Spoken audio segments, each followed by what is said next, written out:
For clarinetists at any level, the embouchure is something that requires constant attention. The purpose of the embouchure is to allow maximum controlled vibrations of the reed. The most common problem in embouchure formation is that the clarinetist puts too much pressure against the reed, interfering with its vibrating capabilities.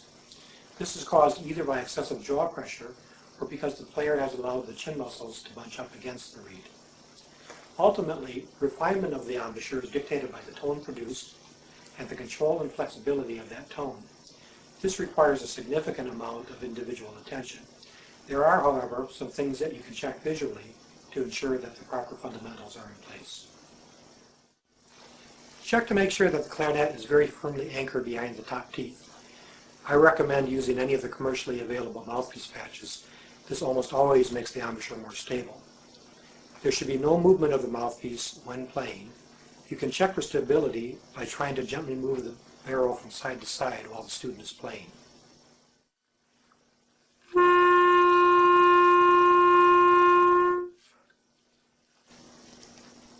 If the mouthpiece slides laterally, the student does not have it anchored sufficiently.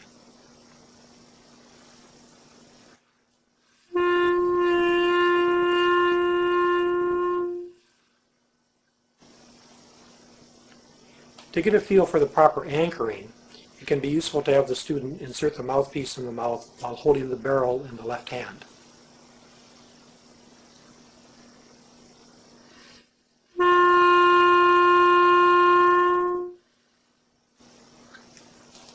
This temporarily provides more stability and support for the mouthpiece.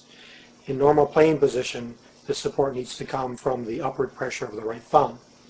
The left thumb also assists in this process, and the upper lip and corners of the mouth also lend stability. The upper lip should be set firmly with no air pockets. The corners of the mouth should be pulled in or down, whichever is more effective to prevent air leakage. The lower jaw never bites upward. The part of the lower lip that is not rolled over the teeth is stretched downward, as is the chin. You can have the student check this by using their index finger to gently tug the chin while they play.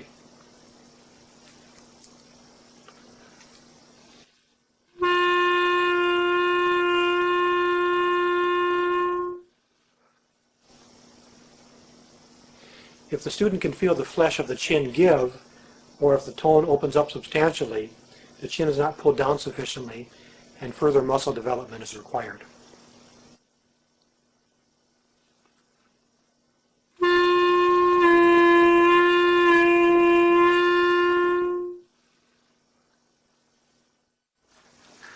There should be no visible movement of the embouchure when playing.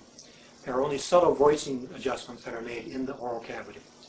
You may see some changes in the neck area when making wide leaps, but there should be no changes to the embouchure itself. Check for this by doing interval studies. A properly formed embouchure will allow for easy production of twelfths.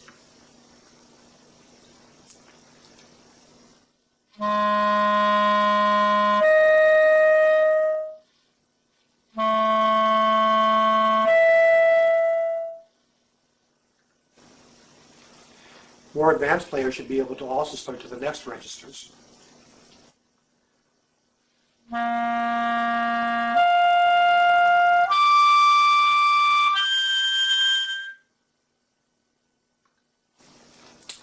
To sum up, look for the stability of the mouthpiece in the mouth and the proper facial mask.